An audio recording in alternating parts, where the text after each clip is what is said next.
everybody, it's Kat, and I want to welcome you to this episode of Backstory Sessions.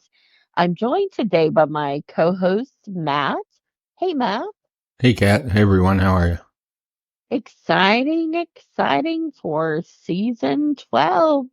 This episode, we have the most recent inductee into the Opry.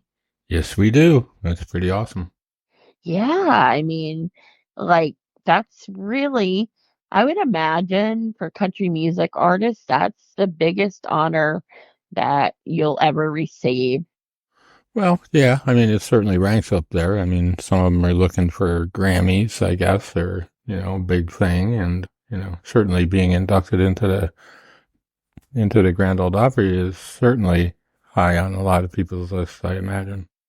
Well, I think even more so than the Grammys because, like, those happen every year and you could get multiple Grammys, over your career for different things, even different albums, songs, Yeah, performer, yeah, or that's whatever. true. Yeah.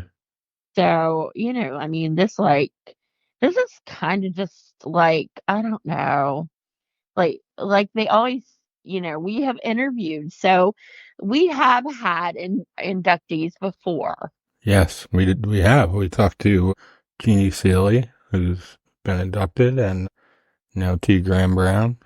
Yeah, and Rhonda Vincent. Rhonda Vincent, yes. And I think Jeannie Seeley probably, I believe that she's performed the most of anyone on, or very close to that, performing on the Opry. So, Yeah, yeah. I remember her saying that there were quite a few shows, like over 300, I believe. I mean, it's definitely like they talk about even people that haven't been inducted but just have performed there talk about like the feeling, of walking out and just knowing that you're on this stage where, history has been like so many country music legends have been on that stage before you. Yeah, I mean, the list of people who have been inducted goes back to the 20s, so it's been around a long time. Yeah, so it's just, I think, an honor too for our podcast that we're getting to interview the most recent inductee in the month, that he was inducted. Yeah, and then we've also talked to people who are related to people who have been inducted. I remember. Tell me who it Yeah, was. We just talked. yeah. So we had Tess Frizzell, Yeah, yeah, and she's the granddaughter of Dottie West, yeah, and Shelley West is her mom, and then David Frizzell and Lefty uncles, I think, yeah. and Lefty's inducted for sure. yeah. So just a lot of history we've had on the podcast. If you think about it, people connected to directly to the Opry. Yeah, pretty cool. Maybe there'll be a category for podcasters someday.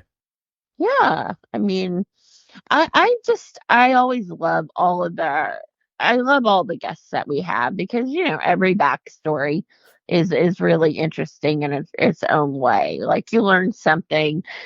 Every guest has something that was a little different than everyone else. But then you have the guests that are a part of history, like the written music history, Yep. uh, like when we had Artemis. Right. The Artemis Pyle from Leonard Skinner, and people like Bev Bevins from ELO. Remember that one? Yes. So, I mean, definitely those people are, when you look at the history of, whether it be country music or rock or, whatever that you're looking at, they're a part of it. And so I love when we get to feel like, that we got to record a little part of the history of the history makers. Yeah, that was interesting for sure. Yeah. So. We've got a lot of interesting guests for this season 12. It's turned out to be very interesting. We kicked off with the Waltons with Cammie, who was Elizabeth Walton. Mm-hmm. And it's just, we've got new artists, more seasoned artists, actors. We just have a little bit of everything on this season. And I love that. Yeah, certainly quite a variety. It's always been that way, or seems to have always been that way. Maybe not when we first started out, but certainly a variety of topics back then. And now we get to have a variety of guests. And I love that. So, yay for us and the podcast. And it's Memorial Day weekend. So, of course, we've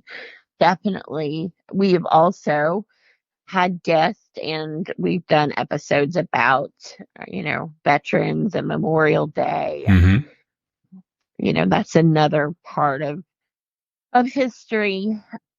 Yes. What was the one that we did with the guy on the airplane? The baby drop. No, baby lift, not baby drop. Oh. Yeah, the other way. Yes. Baby drop would have been bad. I'm like, let's not baby drop. Whatever. Yeah. Yeah. Oh my gosh. Yes, don't drop the babies. But yeah, that's lies. well, we kind of like dropped them off.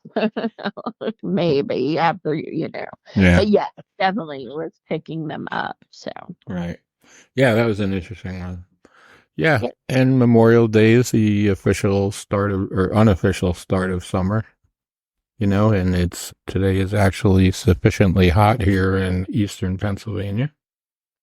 well, over much of the country, there are deadly tornadoes. And so I'm in Kentucky, of course, and I don't know if there's been any deadly ones, but certainly some have touched down today. So, a scary time weather-wise for a lot of people. Yeah, I saw some of the pictures that you sent me, and it looks like there's been some wind damage for sure. Yeah. So I think Texas, it looked like, I don't know, 11 people, 11 deaths. Yeah, maybe. I saw that this morning. So, just very kicking off this season. Also with the really warm temperatures. I mean, it's been, there've been some really warm days already. So I Y- can't imagine what this rest of, when summer really gets here, what that's going to be like. Well, I mean, I don't mind the warm weather. I'd rather have summer than winter for sure. Yeah, I'm still a moderate, so I kind of like fall and spring so that it's not too hot and not too cold. Mm. So But yes, I don't like winter at all. That would be my bottom choice. yeah. Well, I mean, everybody has their opinions on the seasons. Yeah, that's why, some people move to Alaska or, a colder climate. So, But so they can live in that, like year round, the North Pole. I mean, I right, don't know. yeah, that wouldn't be us though. So No, that would not be. But just think, like Santa Claus. yeah, no, I mean, even that, nope. Well, you'd be working, like 365. Well, 364 probably because you have to deliver, one day. All right, somebody's got to deliver, so You probably get off that day. maybe the day after. Well, speaking of delivery, we could talk a little bit about that. Like packages seem like they take, extremely long these days to. Yeah, I mean that's been a thing since the pandemic. I think. Yes. I ordered something recently online, and I ordered it on the 5th, and it showed up on yesterday. So the 25th. Yeah. yeah, and there was no communication really, other than when I did the track your package thing, it just kept saying preparing for shipment. Well, I mean, there's only 2 pillows for my outdoor furniture, and I just can't believe that it took that long. Well, and have you noticed, like on Amazon, almost everything now is like, a month out or something. So it must be coming from China or, from somewhere out of the country.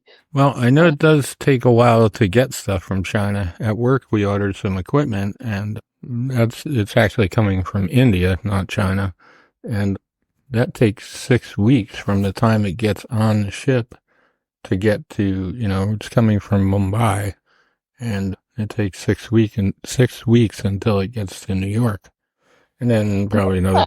another week or two before it gets to us. But yeah, it takes a while.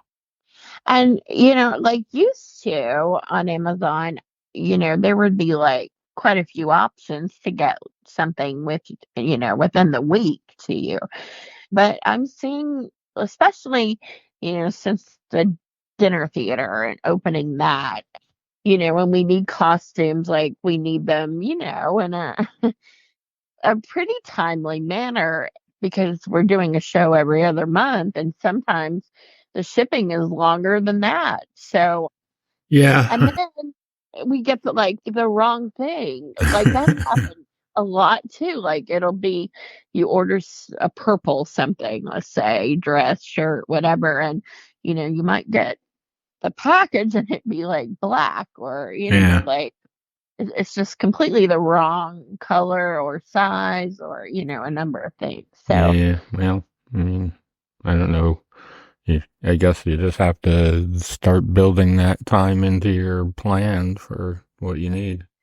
well, I just I still try to look for the item that you know is going to be the shipping is supposed to be within the week. So Hmm. at least if that goes wrong, maybe you're looking at a week and a half or something. But like during let's it was a period of the blizzard and the really bad weather. Hmm. uh, That was right before our the February show, and a lot of packages were not able to be delivered. They were delayed because of weather after being like all of the, time to get here. Hmm. So it's like, it made it from China.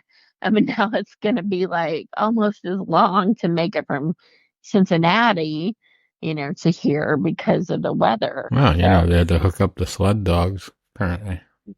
yeah, it was really bad. And, then a lot of packages got lost and the tracking, everything. So it's just a really different world in many ways. And I think, at least for me, just have to lower my expectations a little bit of being worried about it. Yeah, I mean, whatever happened to well, I guess that's the post office motto. What is it? Nor, Rain or yeah, hell or yeah, whatever would dark of not, night, something like that. yeah, wouldn't stop them. Yeah, Well, that's when the Pony Express, I don't right. know. Yeah. Well, anyway, let's talk to T. Graham Brown, and oh, I did want to mention that before this episode starts, there was an issue with the beginning of the recording, so it may drop in like, 10 seconds in or something like that. I'll do my best to edit it so that it makes sense, but I know we did lose like the first 10 seconds of the episode where you say like "Welcome T. Graham Brown" or however you introduce him or whatever. I I noticed that when I was playing it back earlier. So anyway, you know, I'll do my best. Okay, well, yeah. Like, how do you know that? Well, I mean, I do listen to the episodes like just to see what they're like, and we typically record the episode with the guest beforehand and then add the intro later. In some cases, as we never had talked to them before, but in this case we did. So I just know from listening to it that that happened. So All right. Well, it's quite an honor to have him, and I look forward to the interview. As do I. All right, let's talk to T. Graham Brown. Somehow, a relative of mine showed up to be a part of it, sitting in the audience, and brought, somehow they got my family Bible to me. And that thing goes back to 1797. Wow. So it's amazing, how far they kept records for that. But no, I didn't grow up in music at all. I just had a transistor radio glued to my ear in the 60s, and I listened to all kinds of music, whatever they were playing on the radio back then. Beatles and Stones and Jerry Lee Lewis and Ray Charles and Paul Revere and the Raiders and, that kind of stuff. So I listen to everything. I still listen to classic rock when I'm listening to the radio. Yeah. But I started singing for a living while I was a student at the University of Georgia. We would sing for the kids.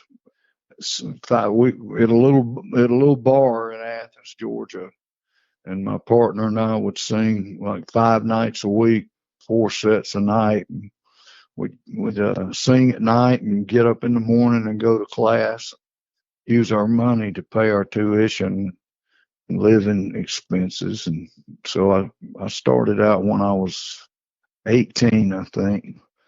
51 years ago. I don't know if that adds up right.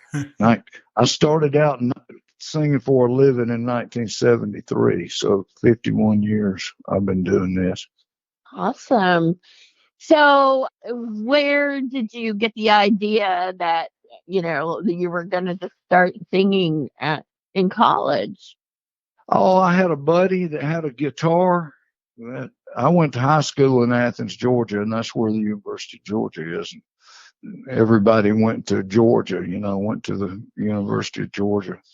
My whole family, my daddy, some of my great grandparents even went to Georgia. And so my whole family pretty much went there, and we would just play. It started out in high school where you would have somebody's parents would go out of town, and all the kids would go to their house and party and then clean it up so the parents wouldn't know that we had a party there. And my friend had a guitar, and he and I would sing for our friends, and that's where it started out.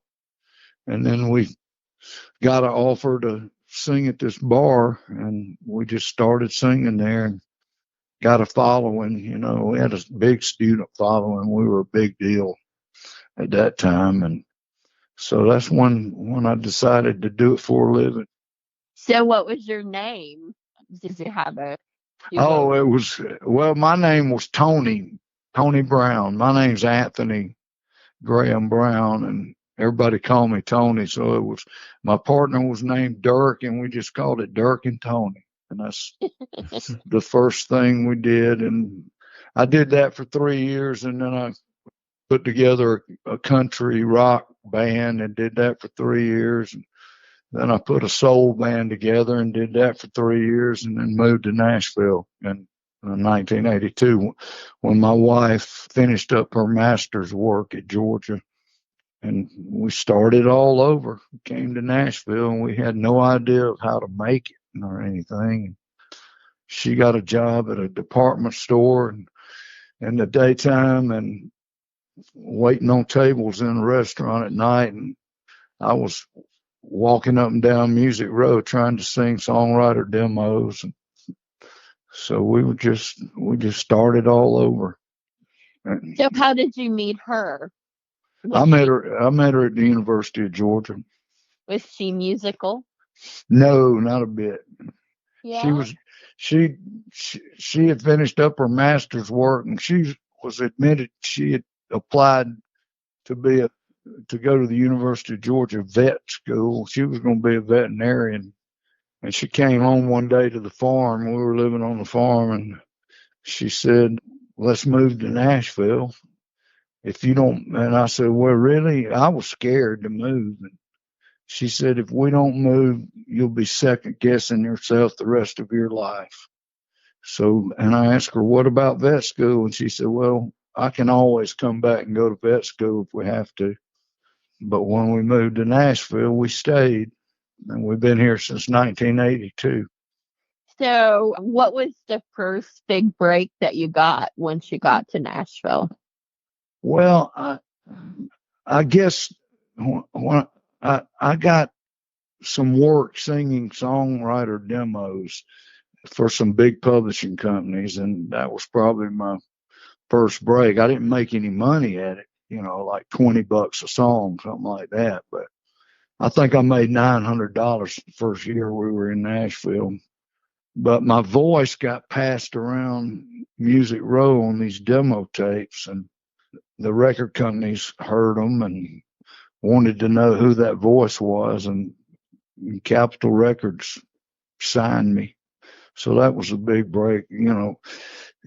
Those, if it weren't for those demos, I would have never been heard by anybody. So I guess you'd call that a break. Yeah, and I think you call that like good advice for people, trying to break in that might think, well, that's not going to amount to anything. I mean, that's a great story of how, working hard on that led to a great opportunity. So, I think there were a lot of people that have done that, that have moved to Nashville and started out singing demos. I mean, I don't know.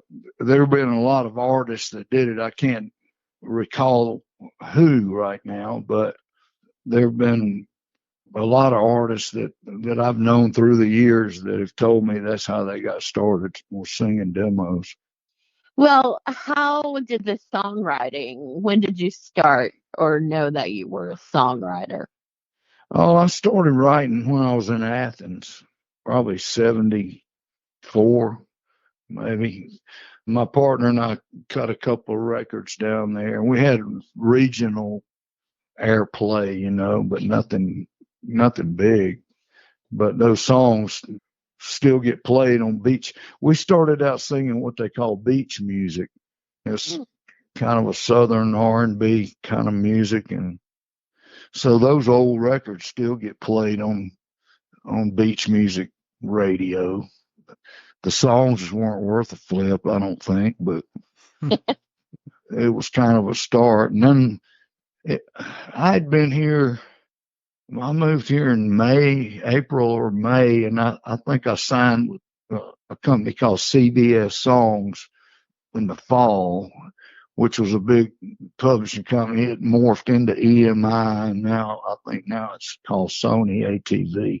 But it was a major publishing company, so that was a break for me. Signing with that publishing company kind of gave me legitimacy, I guess, as a writer. I learned a lot when I was there. So, did you start collaborating when you got to Nashville? Did you write with other people or just stay? Yeah, I wrote with other people. I never had written with anybody. Pardon me. I never had co-written any songs, and then when I started co-writing, I don't think I've written one song by myself since then. To me it's a lot easier to co-write with somebody. I mean, you got two brains working on a song together. And then there are sometimes I've even written with two other people, but these days I'll see songwriting credits, and there might be 5 writers on the song. I don't know how they do that. I don't know how they decide,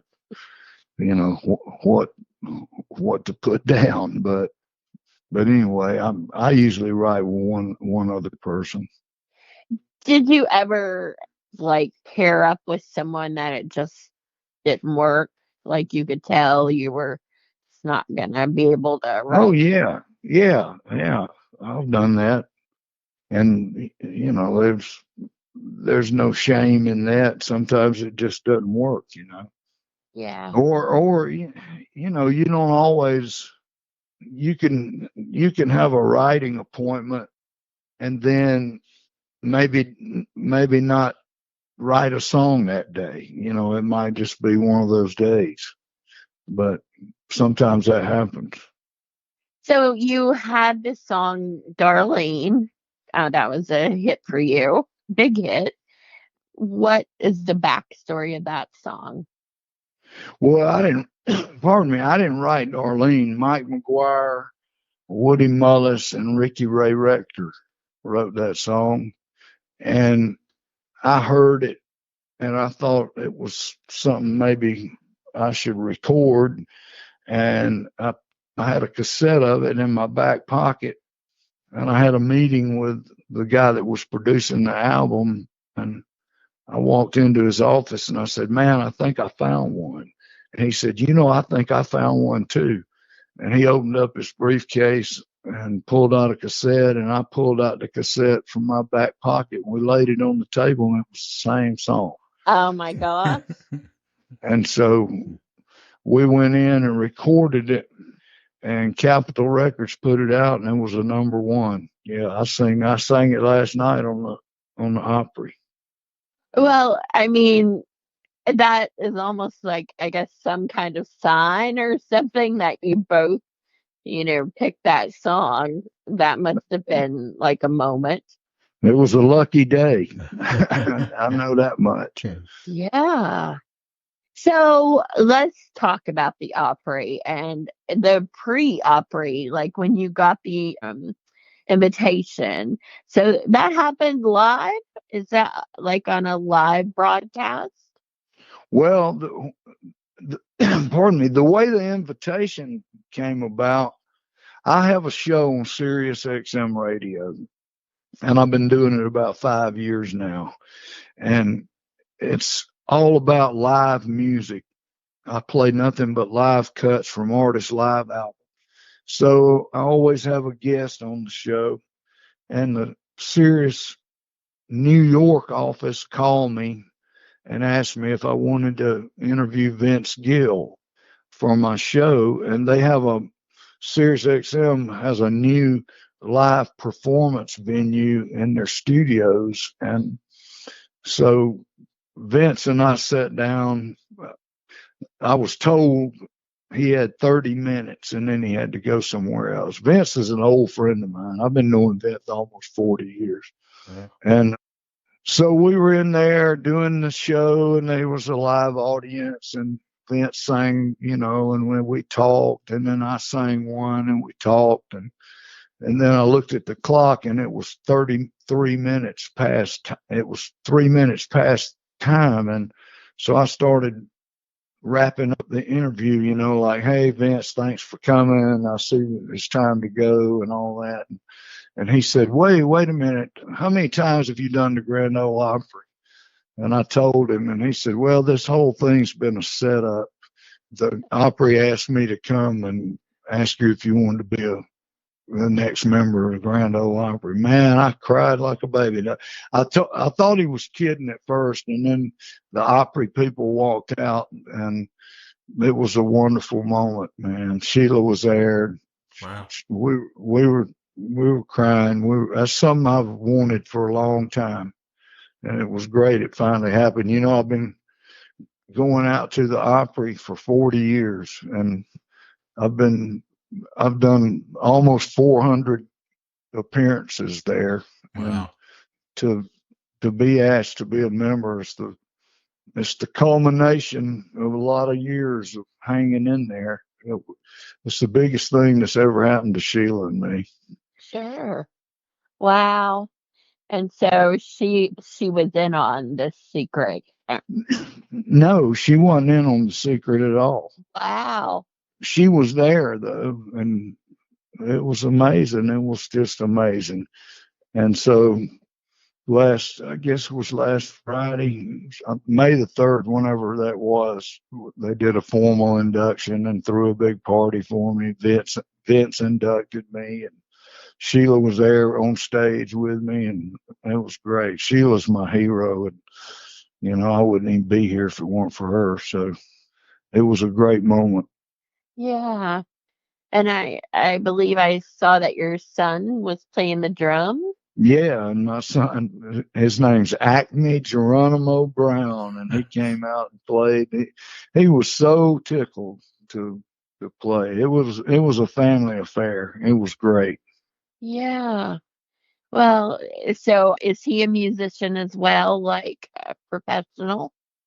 Well, he doesn't make his living at music, but he's a really good musician. He has a band and they record and they do all that, but it's not something that he's really wanted to do, I don't think. But he's really good. I'll say that. He's been playing the drums since he was 2. And he's a great drummer. He plays guitar and bass and keyboards. He's a talented guy. Wow. So do you play any other instruments? Not worth a flip. I always hire good musicians to back me up, but no, I'm not good enough to play in front of people. So I know it must have been very emotional, but what are some of the memories that you have from, like, were you thinking back of all the times that you had performed, and when was the first time that you were on the opera?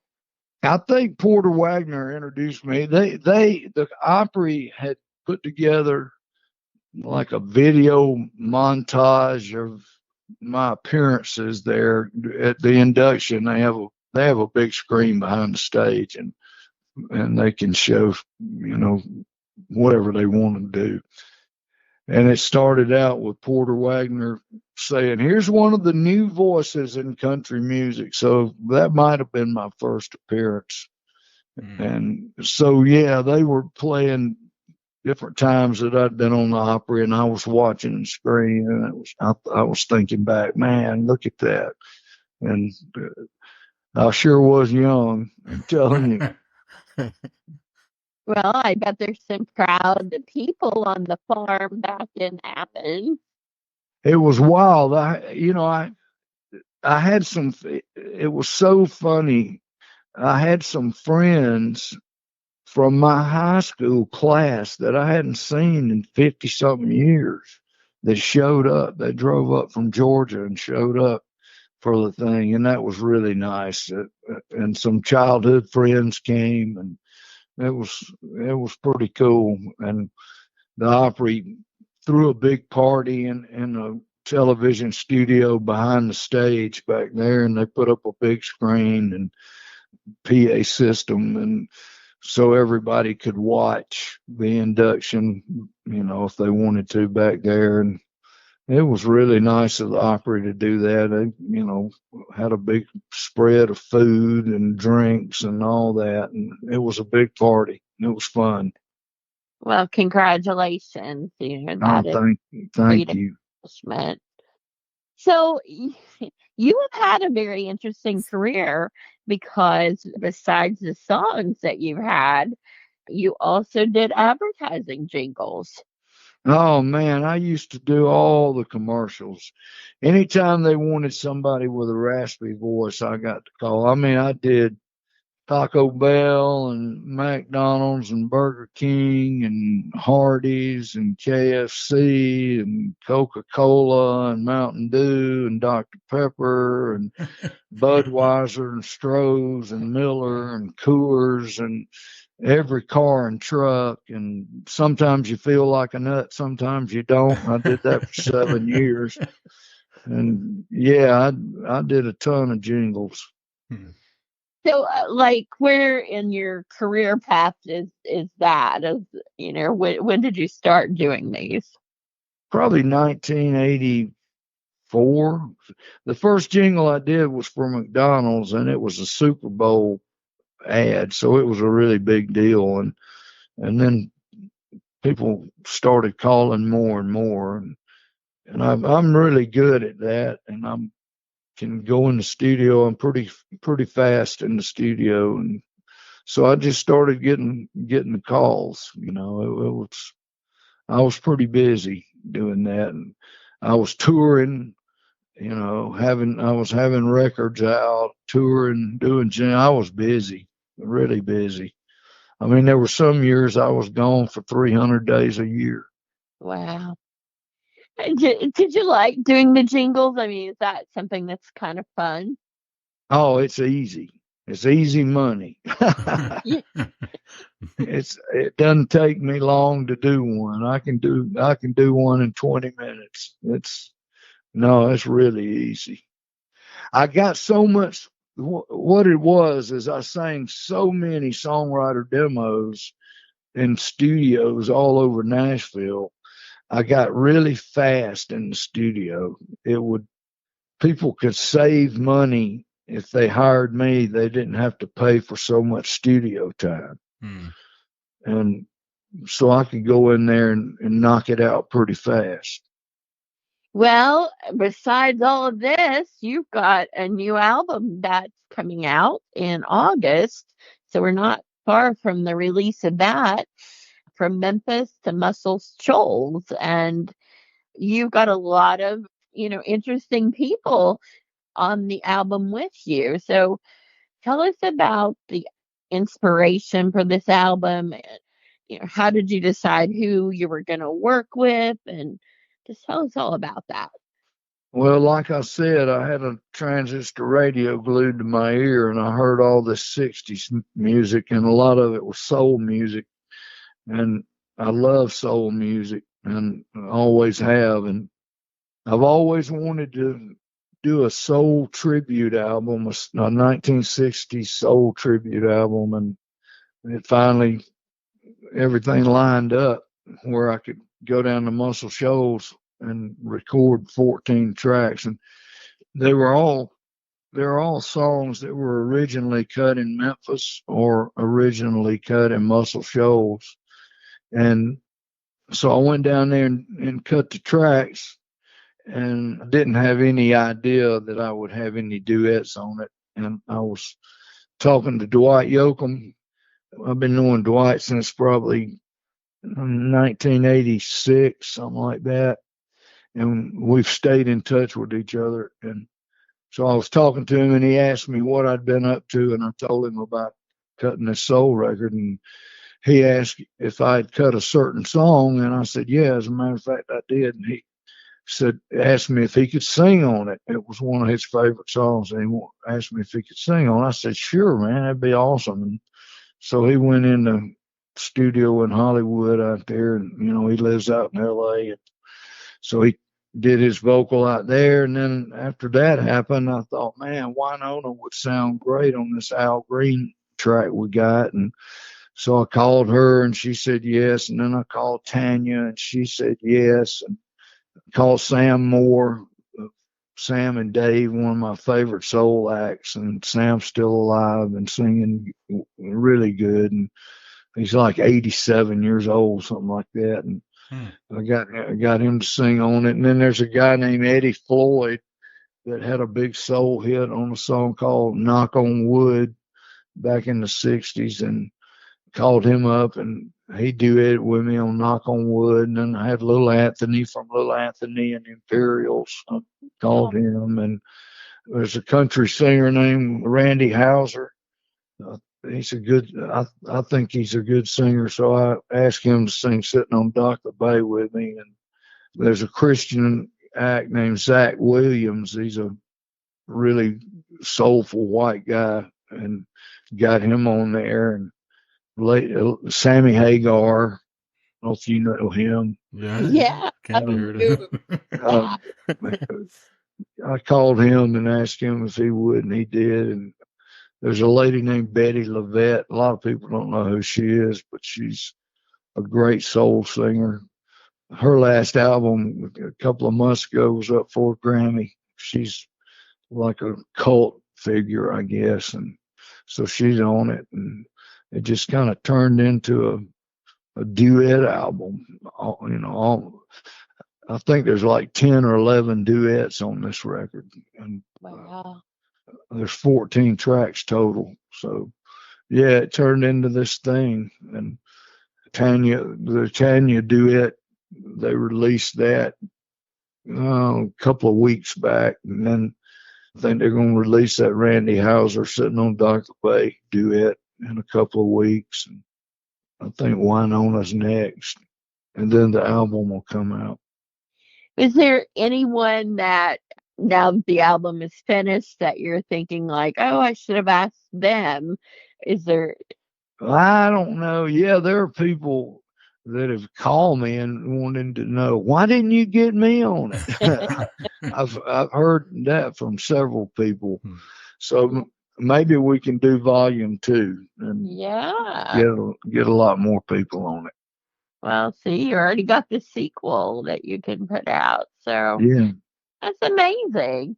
Uh, so what is next after the album comes out? I know you're touring a lot. So I got a gospel album I got to do. It'll probably be this fall, I guess. And that's going to be fun. I got to write some songs for it. I've been looking forward to doing some writing.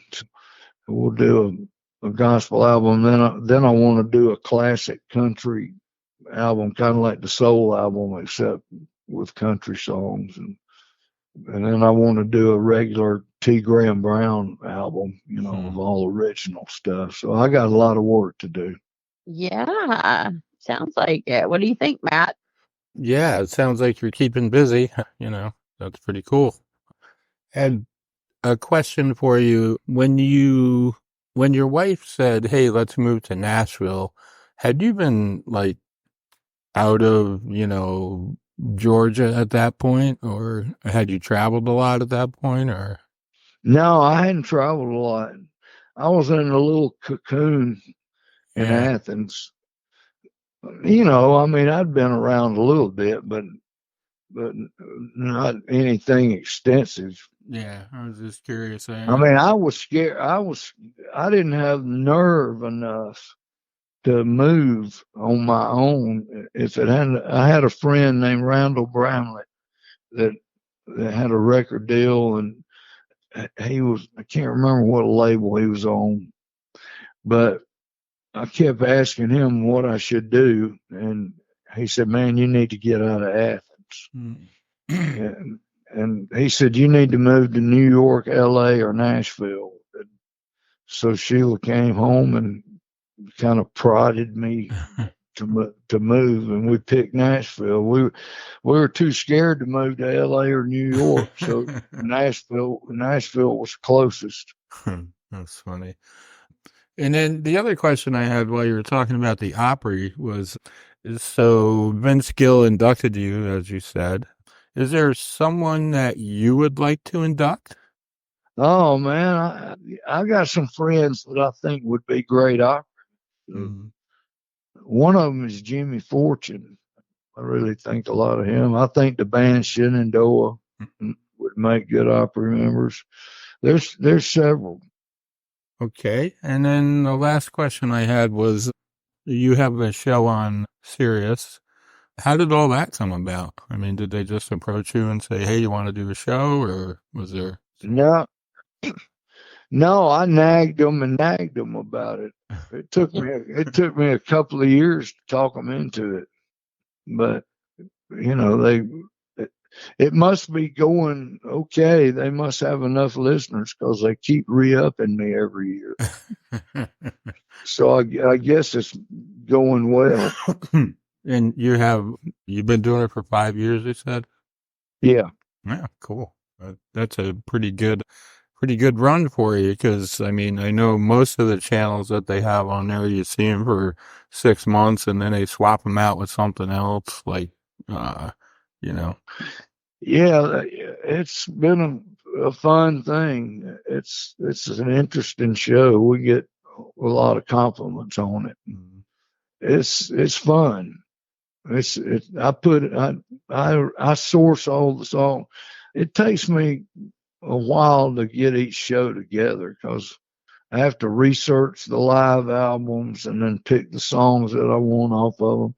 And there's some artists that don't have live. For instance, Vince Gill does not have a live album.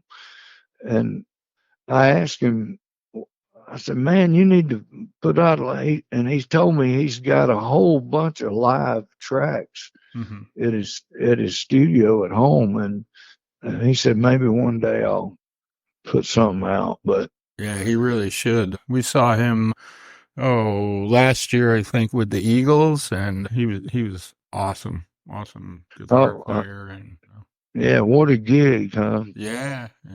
I'm sure that doesn't suck. Yeah. We talk about it, man. He's very humbled that he's got that gig. He never dreamed that he would have it, and he loves it. Yeah. Well, I can see why, you know. Yeah. And he fits in well, it's a good fit. So yeah, he is a good fit. Yeah. Well, I had just one last question. I know we're running out of time, but is there a song that you love that would maybe surprise people to know that you loved it? A song that I love? Mm-hmm. Oh man. Well, I'd have to think about it. I don't know. That's hard.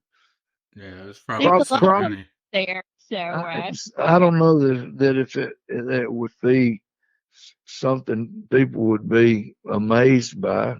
I like James Brown a lot. Maybe a James Brown song. You know who I really like? Bachman Turner Overdrive. Maybe it's maybe Taking Care of Business, or It's a Man's World. James Brown. Yeah.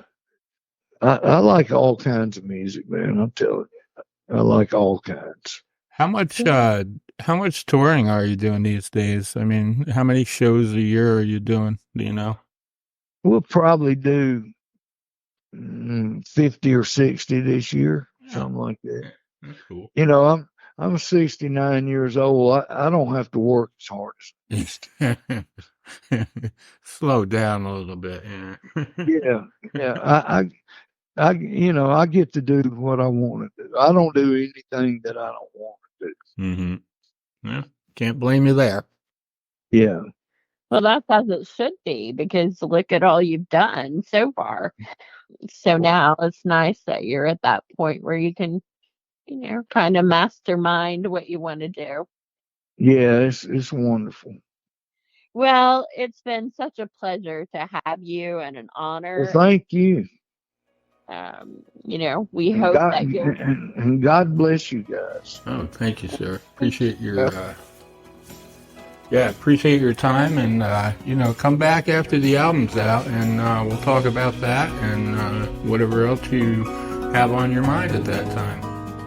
All right, buddy. Well, thanks for having me, guys. Anytime. We appreciate you.